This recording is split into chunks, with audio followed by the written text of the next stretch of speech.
What's up, 745ers? Sky in the ceiling. How are you feeling, Katie? I'm feeling extremely well. Katie's feeling extremely well. We just had a crazy cycle of events, and she can't stop laughing now. No, I'm serious now. Yeah, she's serious now. That was why I did my super serious intro. But anyways, welcome back to the 745 Teen Mental Health Podcast. We are your hosts, Zach and Katie. I don't know. We don't typically do that, but we should start doing that. I kind of You know? like that. Introduce ourselves. Introduce ourselves. Get to know you guys a bit better. Yes. Today's podcast is on gatekeeping and just like the vibes of that, but we're going to hit you off with the high and low first. High and Low. okay. Do you want me to go first, or do you want to go first? Okay.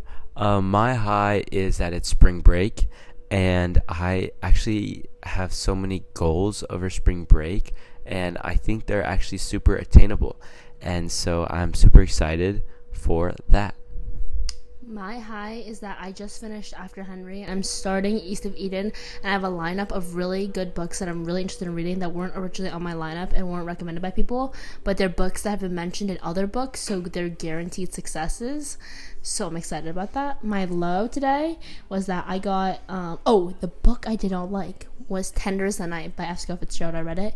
It was really disappointing, and I really realized that I don't appreciate reading about cowardly people. It really turns me off. It makes me uninterested. I think that says something about your character. Yeah, it means I'm not cowardly. Exactly. What was I going to say? Oh, yeah. Funny enough, one of my goals is to finish a book.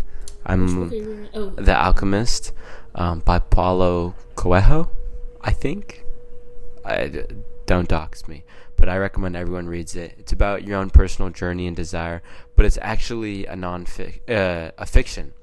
And I don't typically read fiction. That's very rare for but this has actually taught me a lot. Some might even say more than the actual nonfiction book. Anyways, my low is I've been sort of coming down from this insane allergy business going on in this region right here. That it makes me feel like my eyes are popping out of my head sometimes. But yeah, so I've just been kind of tired, and I'm kind of recovering from that. But other than that, no complaints. Wait, guys, my dad is texting me. 1 second. Okay, I'll just keep it going. No. Now let's do this. Oh, okay, now she wants to talk, huh? Yeah. Okay. You want to hit with the rapid fire? Wait, what was your low? I already said Tender as the Night was an awful book. Oh, wait, did you say you're high? Yeah. Oh, I okay. started reading a new book. Oh, my low, can I add on? Yeah. Guys, as you saw in bloopers, I spilled water on both of us. And now my butt's cold. Oh. Let's go rapid fire. I have actually a great one. Okay. What's something you've actively been gatekeeping, but now you're not going to be gatekeeping because you're going to share it? But what's something? And don't lie. No, I'm not going to lie. Fake gatekeeping one. No, but I'm going to drop bombs. Well, you're going to drop bombs. But you kind of stole my rapid fire, so I'll try and think of one while we're answering this. So it's something I've been gatekeeping, but now I'm going to start sharing with people. That's a good question. Do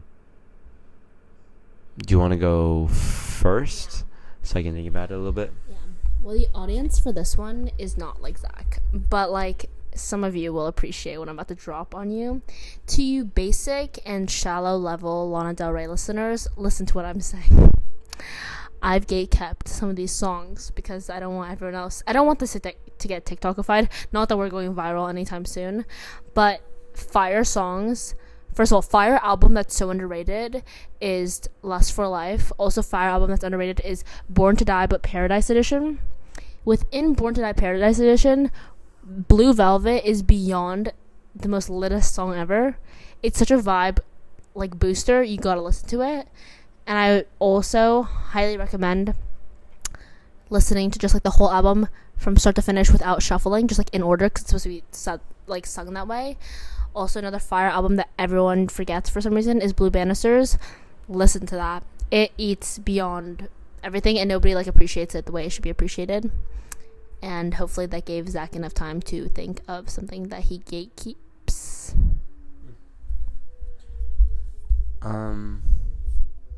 So, well, okay, this is difficult for me because oftentimes I'm not really a gatekeeper. Oh.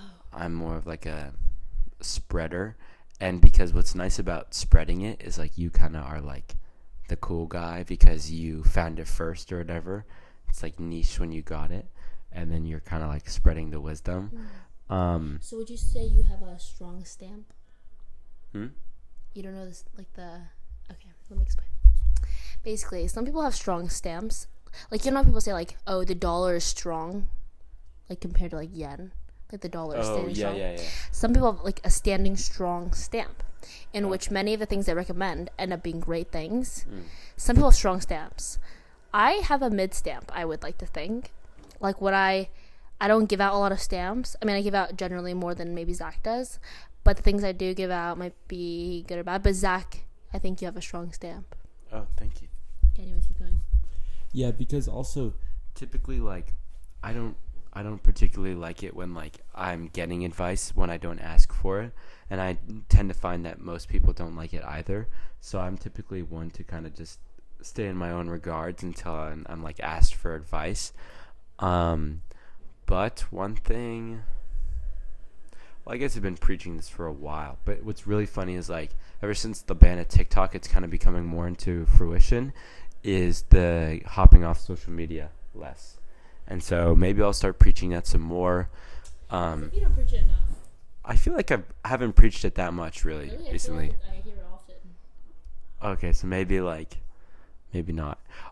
Maybe I'll start preaching sleep importance more with my friends because like I'm like recently, because usually the sleepovers are at my house, and usually I have the most to do the next day or the weekends, but I typically don't get the best sleeping arrangements because I just put my friends first in that manner. Yeah, so I'm kind of stressing like, guys, like let's go to sleep kind of earlier, or like let's not eat like eat awfully at 2 a.m. before we go to bed. Yeah. Okay, I like that. Oh, maybe like saving money stuff too. I don't know. Okay. Do you have a question or? Do I have a question for you? Well, I guess yeah. Mine was just kind of similar. It was like, what was the longest thing that you sort of gatekeeped, and then? Okay, wait. I have a couple options for you. Okay. Ready? Okay. So what is something that you gatekeep because you thought it was bad, and then when you shared it, everyone was like, ooh, wait, that's actually great? Or you could do like, what is something that you kept in for a long time that you were waiting to share, and then when you shared it, you're like, oh, like it didn't hit. Do you have too many examples or something? Well, I feel like me as a person, I don't tend to have many things I come up with my own, and I just take the best things out of different people. So I feel as though well, one thing I did gatekeep, but I tried to put people on, but it was a big fail. I bought these aloe socks, which I don't know if you guys know, but aloe socks are $32 a pair. I tried to get everyone on that train, and it was the biggest fail, and it's so embarrassing because I bought 4 pairs. 2 of them are lost. That was a fail. One thing I'm gonna gatekeep, I'm gonna tell you right now, is that I have this wristband, and it's so good and it's so comfortable. It's so cool. It gets donated to like suicide prevention, and it's so amazing. So I would highly recommend that for sure. Also, I think I put everyone on the sunglasses game. Just a thought. I started wearing them all the time, and then everyone starts wearing them. But I know I didn't start that, but like I've really been on the sunglasses grind. I've also really been on like, I don't know. Actually, I didn't really start many things, TBH. I would like to think I did, but I don't. Maybe I started the reading thing. Maybe now people are trying to read more. But again, I stole that from somebody too, so that's just not me. Well, I mean, the thing is, like, I agree with you. Like this, a lot of the things I do is like I just like find inspiration, or I like it. Like sometimes it comes to me, but like if it's hidden, it's hidden, and like maybe we're not the inventors, but we're bringing it back. Yeah. We're bringing it to you. What? I figured it out. Actually, I know what I kept that I put everyone on. What's in my hair right now? It's called a banana clip. Banana clip. And it doesn't leave any dents in your hair when you take it out for a ponytail, which Zach obviously has to worry about every day. I know. I love my banana clip. Yeah. I can insert. I feel like I have the photo of you wearing one. Oh, you do? Anyways, I put everyone. Oh well, I know. Like I've only known 2 people who actually bought it and wear it, but like I've really been starting to bring that back for people. I not that it's ever been back. I'm just starting to bring it up a lot. Nice. But anyways, moving on to the discussion, we're gonna talk about what gatekeeping is, why people gatekeep, what's the difference between having like right to privacy and gatekeeping, and how do you see gatekeeping in your own life. I'm gonna tell you guys what the definition is online, and this is my own definition I wrote, but I've accumulated a bunch of websites definitions and made it into one concise one. So here we go. Gatekeeping is the act of controlling or restricting access to information, opportunities, or communities, often by setting arbitrary standards or excluding those deemed unworthy or not knowledgeable enough. It can happen in various contexts, from fandoms and industries to social groups and academia, sometimes to mean quality or exclusivity, but often leading to unnecessary elitism and exclusion. In TikTok brain rot words, it's me not telling you where something is from or where I got something or where the idea comes from or what something is, because I want it to be special and I want to feel special myself. Hey guys, we're back. We're back. I love starting this thing with a whisper. It really gets me.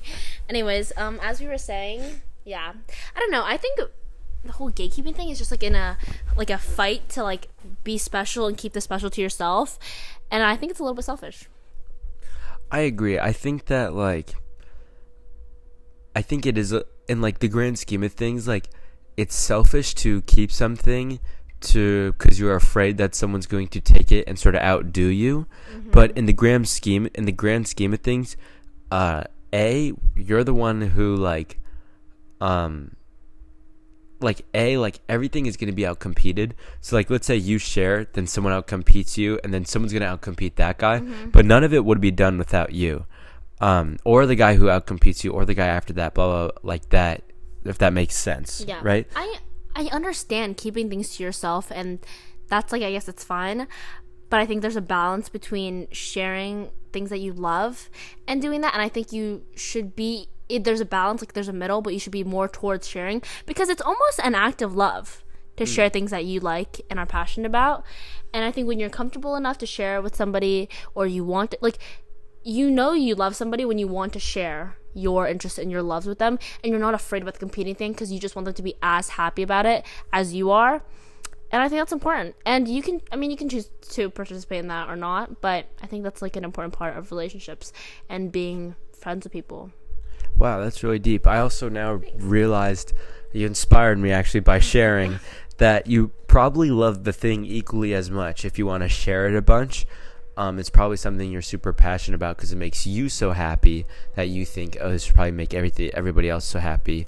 Sorry, one thing I just wanted to add on to my previous point is like, oh, excuse me. Oh no, I completely forgot what I was gonna say. Never mind, let's move on. Okay. I got another point for you. Yeah. Less about clothes, less about music taste, etc. In Zach and I's world, especially like right now in 10th, 11th, 12th grade, people start to gatekeep opportunities and stuff, and it's very prevalent in many rigorous and competitive high schools. Zach and I go to private school. It's pretty competitive, I would say. And so scholarships, opportunities, internships, all the stuff it gets like all in the Facebook mom groups, it goes like blasting loud with like sirens of like, everyone's got to do this, everyone's got to take this test, but then 10th, 11th, 12th grade people realize like, oh my gosh, I don't want to share anymore, and it becomes silent. And I think that's a flaw in our society, and we shouldn't be doing that. First of all, I get it.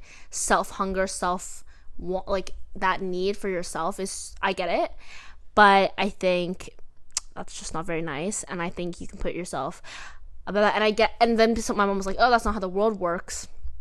I see where you're coming from, but also like it just seems like kind of wrong. Maybe we can change how the world works. That's a little corny. I know it sounds a little corny, but like, there's no like written book that says. Yeah, we should change the way society functions that way, because it's not cool to do that, actually, I think. And you're a little bit weird, and it's rude, and especially stuff regarding college. And it's really disappointing in our society, and I think we should be more open to sharing things. If I find a good opportunity, you bet I'm going to send similar things to Zach. Yeah, also, I think, like, especially for like volunteer opportunities that are like doing like community service, just for the overall good of the people, like those like volunteers things are always looking for more volunteers and more help, because often, you know, like funding is hard if you're a nonprofit, right? So I think just being able to help in general is good, and just like restricting help is not, you know. Wait, did you see the word volunteer?